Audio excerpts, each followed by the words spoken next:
The faces of 10-year-old murderers. Tonight, the first new pictures of Thompson and Venables, new revelations about their years in custody, and threats to hunt them down if they're released.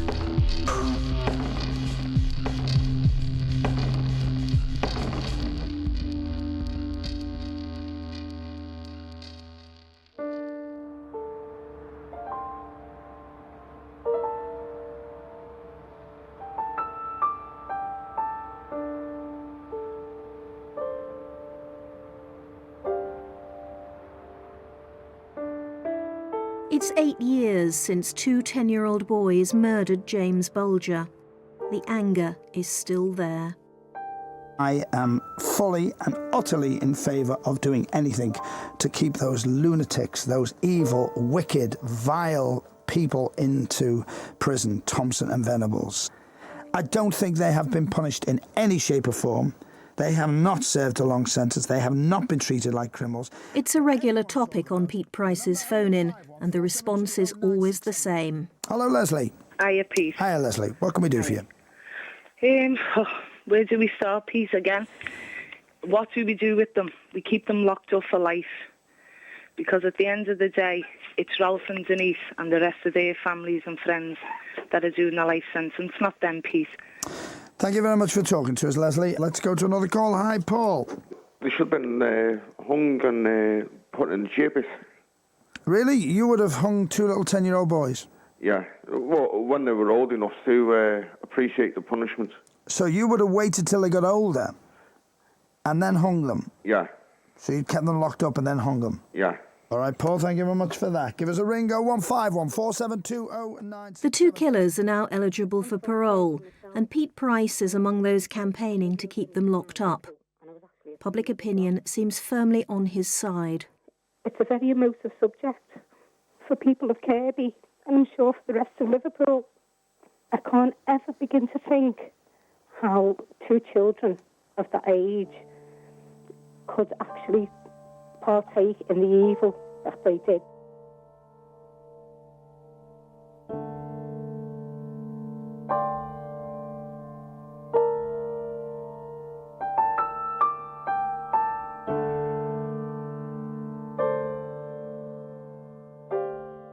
These pictures of Robert Thompson and John Venables have never been seen before. Taken at the time they were charged, they're also the last pictures you're allowed to see. A court order means more recent ones can't be shown.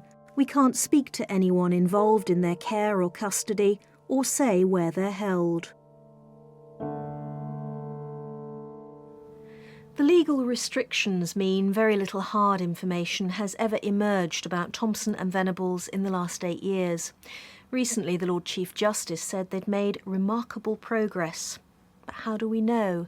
How has the system dealt with 10-year-old murderers? What treatment have they had? Are they still dangerous? Up until now, we've only heard from those who want to keep them locked up for life. So tonight, we take a deeper look at their time in custody. And some of what we've found is so controversial, it's not surprising it's been kept quiet.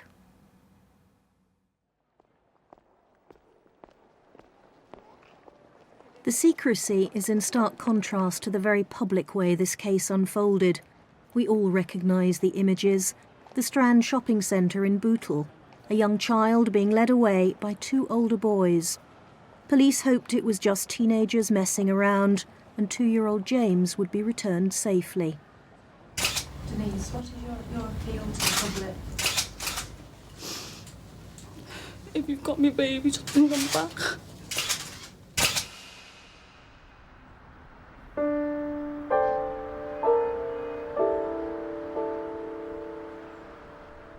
For 2 days, the hunt for James dominated the news, and it seemed the whole country shared the Bulgers' anguish. Then a group of boys playing on the railway line found a child's body. James had been cut in half by a train. Well, it was fairly obvious that from the pattern of injuries that he hadn't been killed by the train. I mean, he'd been run over by the train, but he had a lot of head injuries, so we weren't dealing with a train death. So tell me what the post-mortem established then about the injuries. The post-mortem showed that he had a lot of what are called split wounds or lacerations, mainly to his head, which were the result of being struck heavy blows with the bricks and the iron bar that were found at the scene. A 2-year-old battered to death, apparently by other children. It seemed impossible to believe. Over the next few days, about 60 youngsters were questioned. Then police were tipped off about 2 younger boys truanting from school when James went missing. So when they said 10-year-old boys, you think, oh well, it's got to be done. Information's come in, so we've got to go and see him and interview him. But you to weren't eliminate expecting him. that they could possibly be the ones? Oh no, I didn't. I don't think the other detectives did as well. Phil Roberts led the team that arrested Robert Thompson. He lived a few hundred yards from where James's body had been found. Robert came down. He was neat, tidy, clean, ready for school. So I thought, oh well, I've got to tell him. So I sat him down on the sofa. I went down on my knees, sort of eye-to-eye contact. Said, Robert, I'm here because of James' murder. He says, yeah, no. She said, but we've been told that you might be involved in it. Then he started sort of panicking, sort of crying, but not crying with tears, just no tears, but crying. But he was afraid more than anything.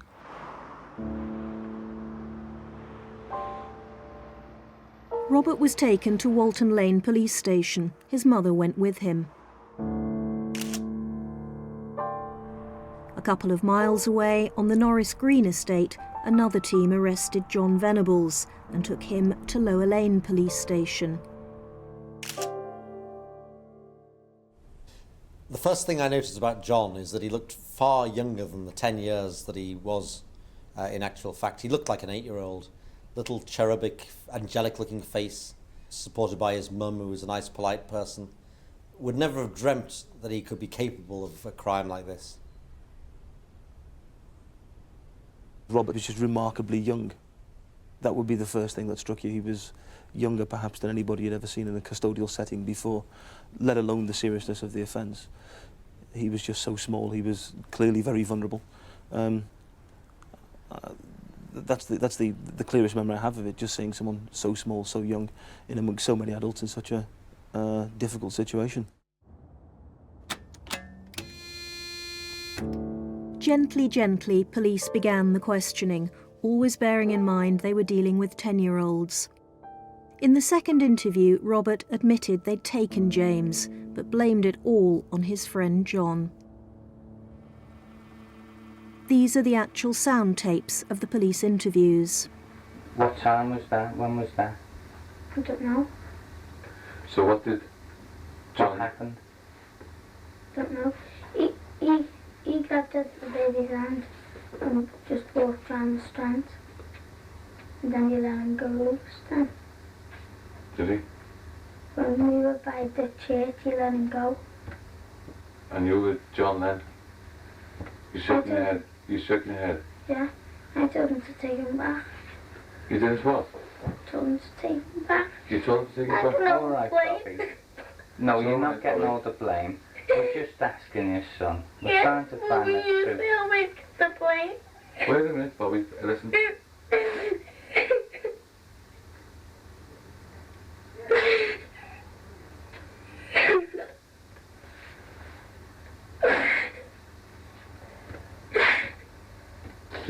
Just calm yourself down for a minute, okay?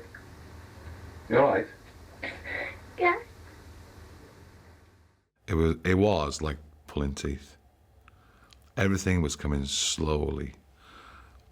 And you had to have a lot of patience to interview a guy, you saw a young boy like that. You had to do everything slowly. Once you abstracted one tooth, yes, great. Forgot that. You knew that it was difficult to get to the next step. Because everything was, during an interview, step by step by step. He'd lie, admit, lie, admit, lie, admit. The other team was having an even harder time with John Venables. For the first 4 interviews, he lied. He was never even in the Strand. So halfway through the second day, police told him Robert had already admitted they were both there. And suddenly there was silence, and he said, "Yes, we were in the Strand. But honestly, Mum, we never grabbed a kid," and there was the most terrible wailing, and he jumped out of his seat, very tactile boy, and he hugged the police officers, and he hugged his mum, and he was screaming and crying. "We didn't harm a child, we never grabbed a kid, Mum." And that was the first, and I thought, oh my God, if this is the first of many breaches of the dam, we're going to be submerged. He said that the two of you were in the Strand and that you saw the little boy. We never. Is that the God's honest truth? God's honest truth, I'm telling you that we never. He was too scared. He was probably too scared. And he said that you took him by the hand and led him out of the Strand shops. We never. He's a liar. Calm down. Oh my God. All right, come on, look. It's all right, come on, all right. I never got the boy. I never killed him, Mum.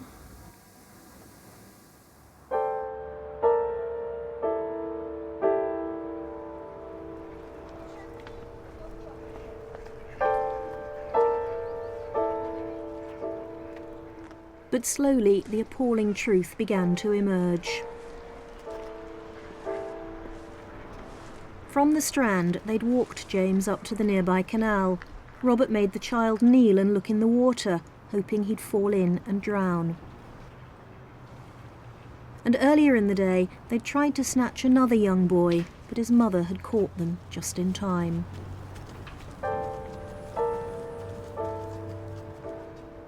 So all the time it's a spiral, and it's a downward spiral where their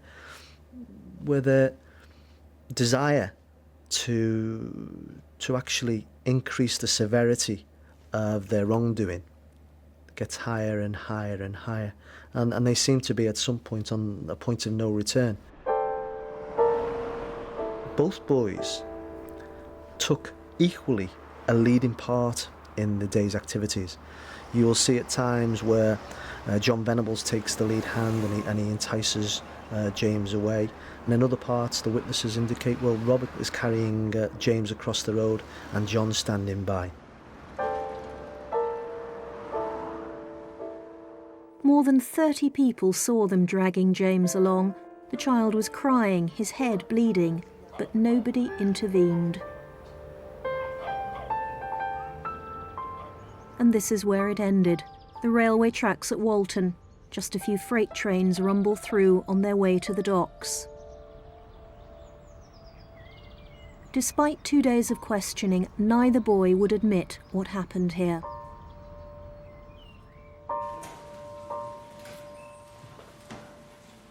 The breakthrough came with John Venables. Police thought he wouldn't tell the truth because he was frightened of his parents' reaction. So between interviews, Susan Venables told her son they'd love him whatever he'd done. And then he made what were the first admissions, and it was, yeah, okay, I killed the baby, I'm very sorry. Can you tell his mum I'm sorry, I think he said. And then from then he made certain admissions, well, certainly that he was present and inflicted some of the injuries caused on James. He took him on the railway track and started throwing bricks at him. Why did he throw bricks at him? No. Did it make him fall over? No. So he's saying he threw the same house brick at him, full in the face, and he didn't fall over? Yeah, he did fall over. And he just kept on getting back up again. He wouldn't stay down. What was he saying while he was doing all this? He was saying, stay down, you stupid David, and all that. Why did he want him to stay down? I don't know. He wanted him dead, probably. Back at Walton Lane, Robert Thompson denied taking any part in the killing. However, there was strong forensic evidence that he'd kicked James in the face, there was blood on his shoes. Why won't you tell us? What? Why won't you tell us? I never even killed them.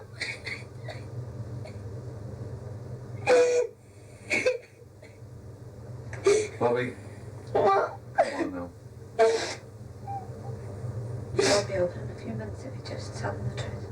Chance threw a brick in his face. I don't know. Right, try and stop. Right, we're getting there, aren't we? We're getting to the truth now. Yeah, well, I'm going to end up getting out the blame because I've got blood on me.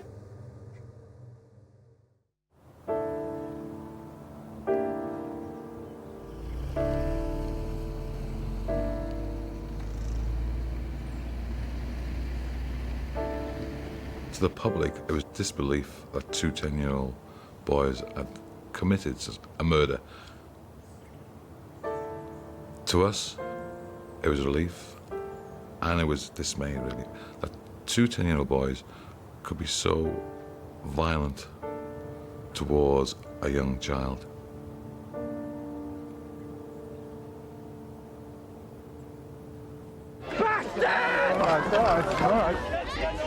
Public anger was almost unprecedented. There was a near riot the first time the two appeared in court.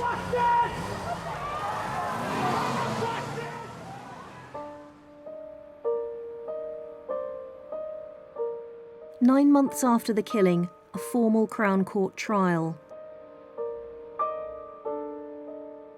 The accused, known only as A and B. Back in 1993, the law assumed that a child of between 10 and 14 didn't always know right from wrong. The prosecution had to prove they did. So the trial hinged not on whether they killed James, there was never much doubt about that, but whether they fully understood that taking him away from his mother and battering him to death was seriously wrong. That was all the legal system needed to know. The jury found them guilty of murder, and for juveniles there's only one sentence: to be detained during Her Majesty's pleasure. The judge then made a decision which has become a major factor in this case. He identified the boys. Their school photographs are now recognised by almost everyone in the country.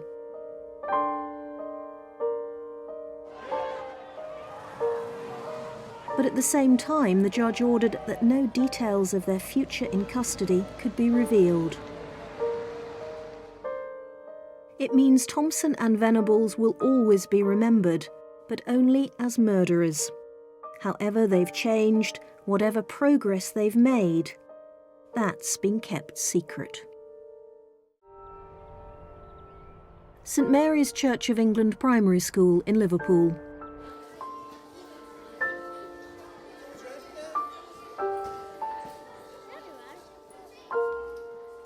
Eight months before John Venables and Robert Thompson became murderers. They're now 18, but they're fixed in the public mind as 10-year-old monsters, evil freaks of nature. Any other views, especially in Liverpool, tend to stay hidden. I didn't look upon Robert as being evil. You know, as in my eyes and what I seen of Robert, he was a normal little boy that got up to mischievous things like every other little boy. Her son was also at St Mary's, one of Robert's few friends.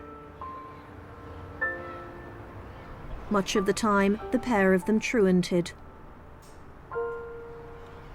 I used to take him to school. I'd put him in one gate and he'd sneak out the other gate without me knowing. I then found out that they used to go to the shops, pinch biscuits and sweets, and they had a den, but I don't know where the den was. And they also played on the railway track. She knew her son was out of control, but didn't know what to do about it. At times, the boys roamed around until after midnight. I just couldn't find him. I used to walk the streets looking for him and, you know, I just couldn't find him anyway. I was worried, but I didn't inform the police because I thought if I inform the police, then the welfare come on your back, and before you know it, that's it. So, you know, I just sort of, you know, plodded on and just hoped that he was all right. Robert Thompson's mother felt the same. She didn't want social services interfering.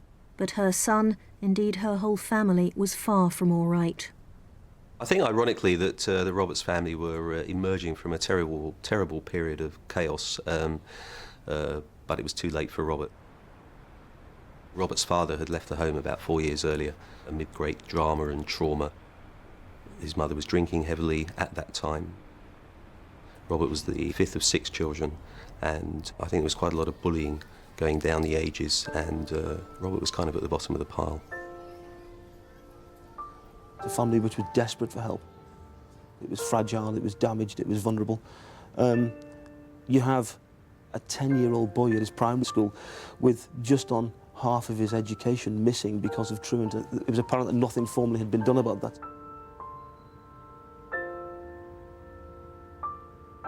John Venables had only joined the school that year. He was moved from Broad Square Junior, where his behaviour had become worse and worse. His teacher said John used to revolve along the walls, pulling down work. He'd curl up under a group of desks so no one could reach him. He stuck paper all over his face. He cut himself with scissors and also cut holes in his socks. Finally, he tried to choke another boy with a ruler across his throat. It's always seemed to me that John displayed many more signs of being, seriously behaviourally disturbed. He had an older brother and a younger sister. They both had learning difficulties, were attending a special school. His parents had quite an unstable relationship. They'd been separated for a while. I think, again, in the months before the murder, they were attempting some kind of reconciliation. Instability is always very difficult for children to deal with. So moving school was seen as giving John a fresh start. Instead, it brought him together with Robert Thompson.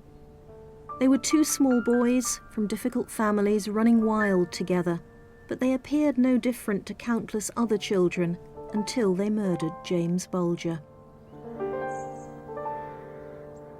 They were 10 years old when they were first locked up. The public expected them to be punished for their horrific crime. But children under 15 can't go to prison. They go instead to secure units run by local authorities. These youngsters may have committed serious crimes or be at risk of harming themselves because they're out of control. For the majority of young people, coming to secure accommodation is a huge shock. There is a bravado as they walk through the door, because that's what a teenager would expect. They will walk in, they will strut in sometimes. Some of them come in crying, some of them are brought in kicking and screaming.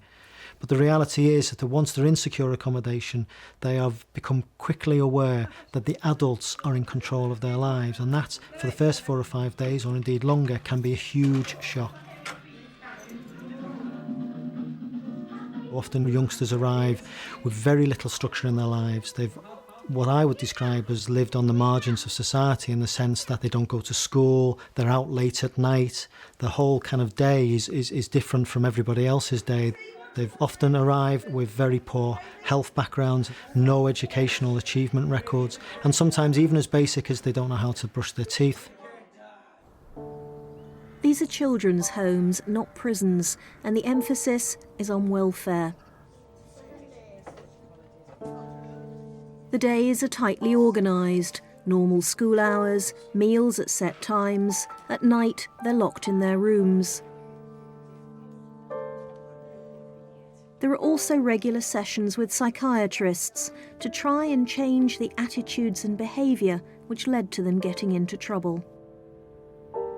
We've got a system of secure accommodation which is one of the best in Europe.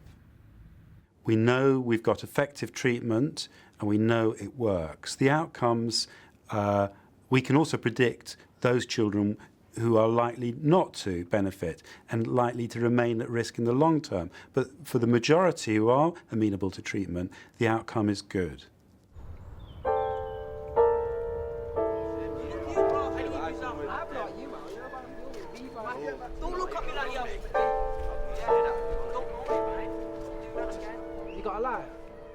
Leon McEwen was 13 when he was sentenced to 5 years for arson. He ended up in the same secure unit as Robert Thompson. Leon knew who he was, although it was never discussed. I had an idea because I read the papers and listened to the news and that, so I didn't really want to hear it, what he did from his mouth, because I just thought it was sick.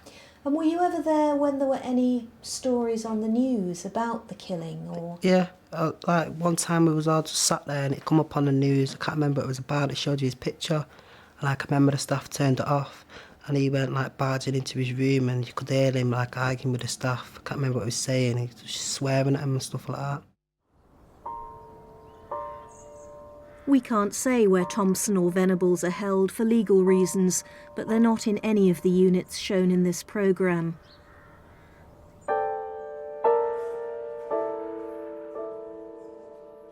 The regime in all of them is similar.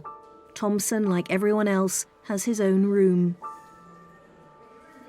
His room was probably like the packed one out of the whole unit because he was there so long. We had like Liverpool posters. They had like pictures with like lava painted like matchstick people and stuff like that. And he had like a Liverpool duvet. Just had a foot spa in his room, and like if he was lending the PC from education, he used to have that in his room as well to do his work on. And I heard maybe that he'd cook meals for other people sometimes. Do you know? Yeah, he used to cook meals for his family. Like if he had a visit, like at 7 o'clock, he used to take his family down to like the education bit, like the cooking like class, and like his family used to sit there while he used to cook them a meal. All these revelations will undoubtedly add to the outrage in Liverpool, where people already feel James Bulger's killers have been pampered, not punished. Certainly the facilities in secure units are excellent, but keeping children locked up like this is expensive.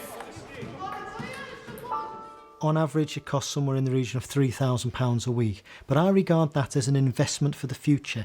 If I can effect positive change in a youngster, return them safely to the community, then perhaps we won't spend large sums of money by incarcerating them for the majority of their adult life. But for an awful lot of people, especially the victims of crime, they're not interested in any of that. They simply want to know, where is the punishment? I think by locking up a young person, 13, 10, 11, 12, 13, by restricting their liberty for a period of months and sometimes years, you are doing that. Even if you lock them up with an all-weather football pitch, a swimming pool, a gymnasium, but a Game Boy, a television... those are part of the things that young people need in order to develop a sense of worth. What do you want me to do? Do you want me to lock a young person up?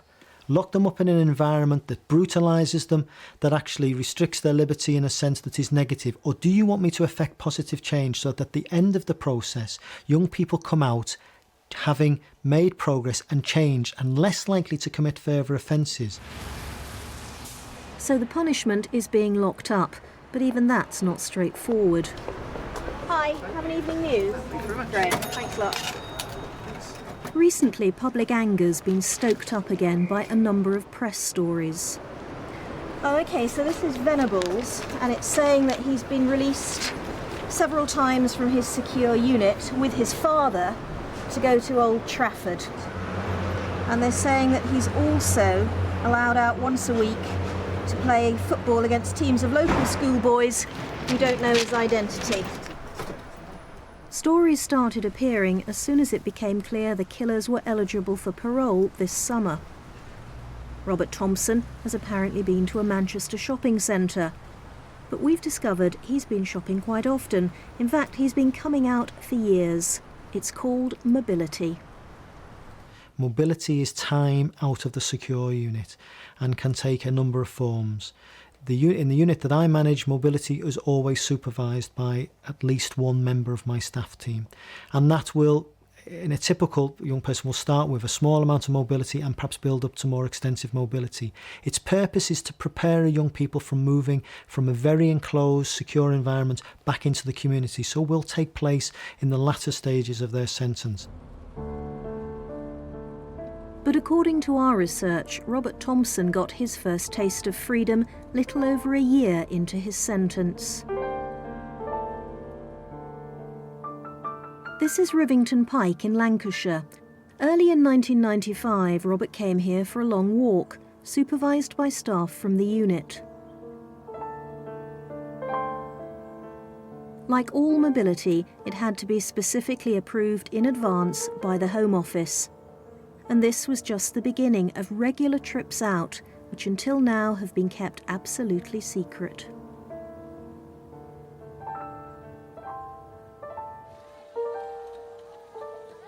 In 1996, Robert began monthly visits to a sports centre.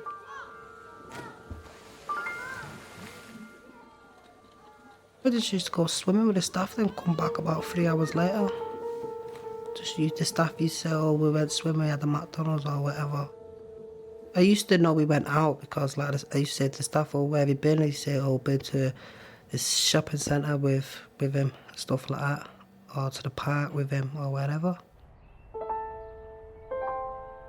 Robert also likes going to garden centres, and it's not unusual now for him to leave the unit at least once a week. According to our investigation, he's been all over northern England. From Sellafield in Cumbria down to Jodrell Bank in Cheshire. He's had days out in Chester and in York. Over the years, Robert Thompson's trips have got longer and further afield, in line with standard policy on mobility.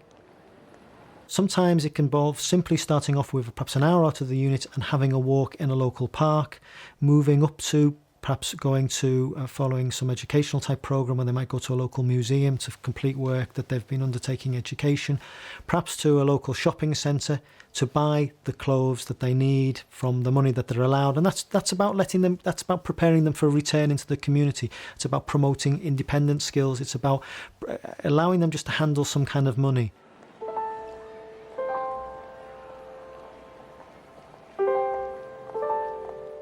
On one hand, it appears a sensible and humane policy. You can't lock children away for all their formative years and expect they'll just slot back into society, rehabilitated.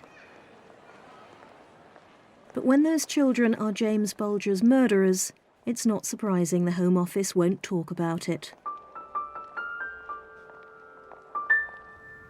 Is there a real sensitivity about discussing mobility? It sounds like the government, the Home Office, they would really rather people didn't talk about this. They really don't want people to know exactly what's going on. Well, I'm sure that the government and the Home Office have very real security concerns when it comes to discussing mobility, particularly the detail of mobility in these individual cases. I respect those concerns. Is it a question actually of embarrassment, that they really don't want to admit that having locked up young offenders, we do let them out again? I don't know what the motivation is, but I think it's clear that there are real security concerns. Whether that's the prime motivation, I can't say.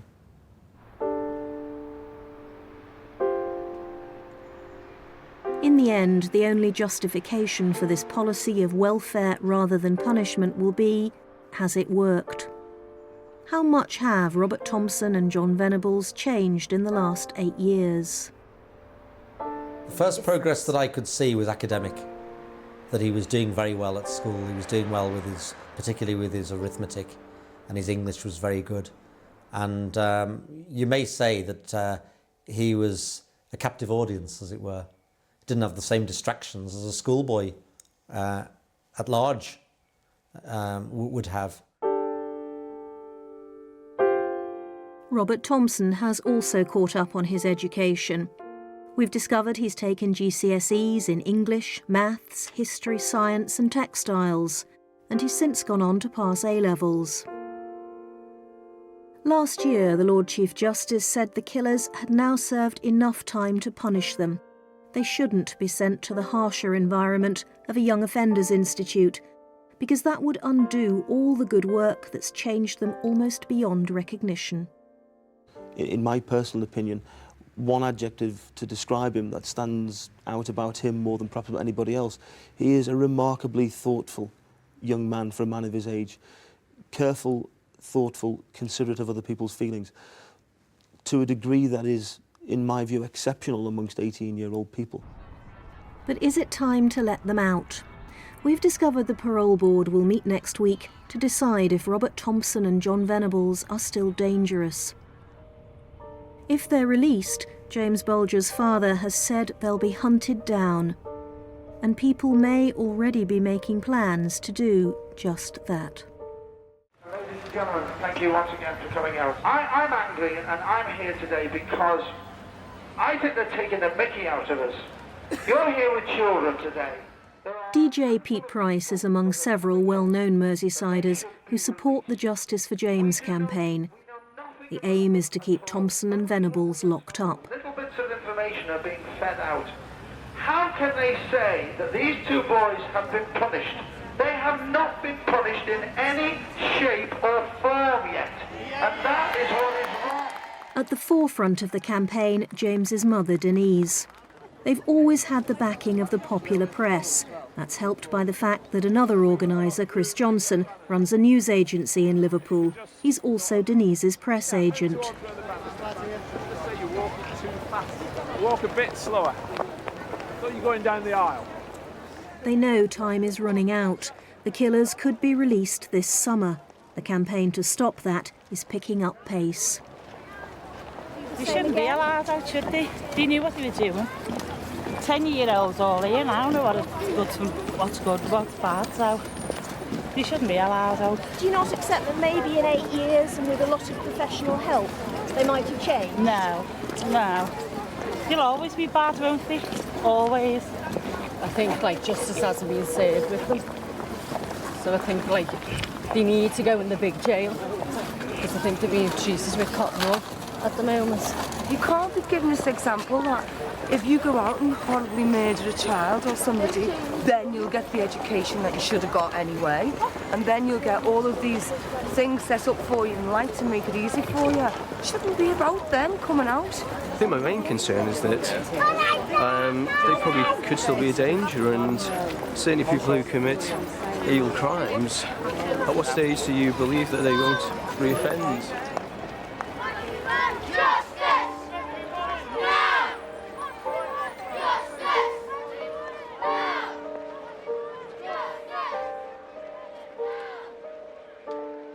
The view that Robert Thompson is still violent has been fuelled by two recent press stories. An official-looking report describing a fight was in fact a complete forgery, which Scotland Yard is now investigating. There never was a fight. There was a scuffle with another boy, but he turns out to have been a drug addict who provoked the argument and then sold his story to the press.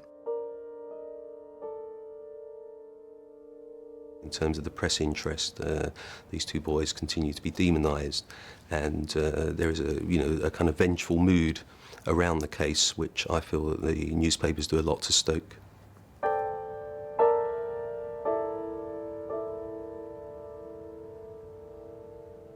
I've always felt that people needed to put those two boys out of the frame of human reference, that it was so difficult to imagine any child of ours committing such a crime that people had to kind of describe them as evil, to dismiss them almost, and that there was a need for them to be demonised. It made us feel better.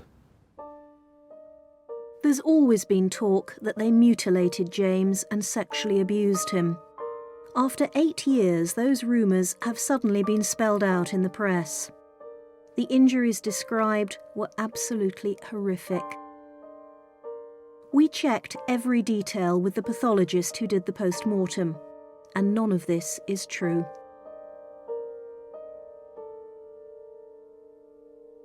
There are a lot of opinions which are held by people about this offence which are inaccurate as to what happened, as to what was done, which caused me an enormous amount of concern as to why the public seem to want to bring those stories into existence when the crime itself was bad enough To me, it seems to devalue the crime and the life that was taken to try and make it worse, as though that were not bad enough. In contrast to the false press stories, the real developments have taken place quietly. Both Thompson and Venables have had years of regular and difficult sessions with psychiatrists. John has described having flashbacks where he saw James bleeding on the ground. He's also had nightmares where he dreamed of giving birth to somehow bring James back to life. 2 years after the trial, when he'd blamed it all on Robert, John Venables admitted his guilt. A serious crime inflicts tremendous hurt and damage on other people, and part of the process is that the young person has to take that on board and acknowledge it, taking on the responsibility for their actions, but most painfully taking on the emotional consequences of their actions. And that's a very difficult and painful thing for anybody to do. Robert Thompson lost faith with his first psychiatrist and demanded a new doctor. But he wouldn't open up to her until she agreed to an extraordinary deal. She'd only write down minimum details of what he told her. Only then did he also admit killing James. He still wouldn't talk freely because he said it wasn't sorted out in his own head. It was 5 years after the murder before Robert finally expressed remorse for what he'd done. The psychiatrist's views will carry great weight when Thompson and Venables appear before the Parole Board next week. There'll also be detailed reports on every aspect of their lives in custody. Is this a particularly difficult case, do you think? Yes. With the extent of the media coverage, it's a real hot potato. And how much is that going to affect their decision? Shouldn't affect it at all. They should concentrate on the evidence they have before them in the dossier and the impression they form of the individual who is making the application before them. And what is your brief? I mean, what are you trying to get at? To assess the dangerousness of release. If there is any danger, then we would not be in a position to recommend release. We've got to be satisfied that the prisoner can safely rejoin society. Pete Price unzipped. Call now 0151. Safety cuts 2 ways. Would Thompson and Venables themselves be safe if they were released? James Bulger's father has already said in public they'd be hunted down, and that does seem to be the view in Liverpool. But the point I wanted to make was that someone's going to pop at them. Someone's going to have a go at them, and that's the point. Whatever happens, it will be discovered where they are, and we will be waiting for the headline in the paper that they have been killed. Oh, they will be killed. Wherever they go, they will be killed.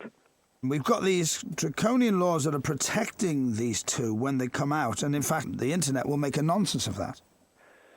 Or do you not agree? I mean, well, I think you're right, because they're going to be haunted and hunted for the whole of their lives. Now, I think that, Denise and Ralph will probably take some comfort from that, and who can blame them? Already there are stories that an up-to-date picture exists of Robert Thompson. A court order means television and newspapers can't publish it, but that doesn't mean it's not being circulated. The internet is almost impossible to police. It's not just websites, it's the huge volume of email traffic. Someone connected with the Justice for James campaign has emailed me the photograph. It's a picture of a teenage boy, and either side of it the original schoolboy photos of Thompson and Venables. So is this part of the campaign? I don't know of the Justice for James campaign circulating any photographs. That's news to me. Really? I mean, I've got the photo. I can show it to you. I mean, here you go. This was sent to me by someone from the campaign, and they got it from someone else in the campaign. I mean, this is a dangerous policy, isn't it? I mean, this is incitement. That certainly is not anything to do with the Justice for James campaign. It's nothing that I know of in terms of it being circulated certainly officially by anyone in the campaign. It's not official policy. It can't be published. Are you saying that's not something you'd approve of then, circulating well, this it's not for me to approve or otherwise. I don't... I mean, undoubtedly people are very angry in Kirkby. But I mean, and in Liverpool and worldwide. So, I don't know. I don't know what the photograph is, and I don't know who circulated it. But lots of people know about it. The campaign recently held a fundraising evening at a Liverpool pub. James's mother, Denise, was there. £1,500 was raised. There was talk of using some of that as a reward for whoever tracked down the killers and displaying a picture of Robert Thompson as a wanted poster.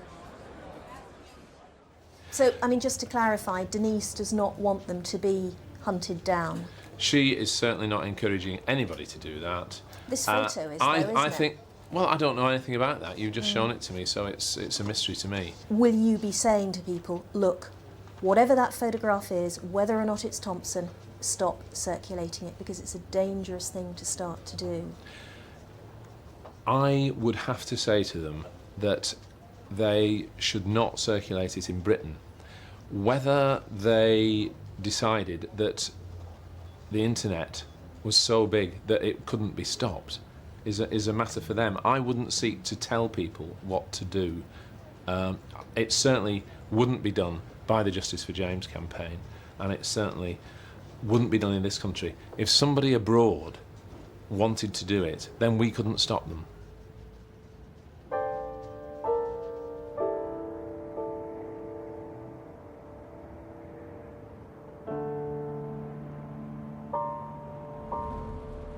The internet is difficult to control, but so is a mood of retribution. We've discovered other teenagers in custody have already been mistaken for the Bulger killers and beaten up. And a woman in Wales was mistaken for one of their mothers. People threatened to firebomb her home. But is the picture Robert Thompson? Leon spent 2 years locked up with him. So, have a look at that. Is that him? It could be. The eyes and the eyebrows are like his, but it's not that clear. Just the face. You can't be certain? No. Is that because of the quality of the photograph, or, yeah, or what? Can't really see the face anymore, but the face looks a bit like him, but it's just the body as well. But you can't be 100% No. certain?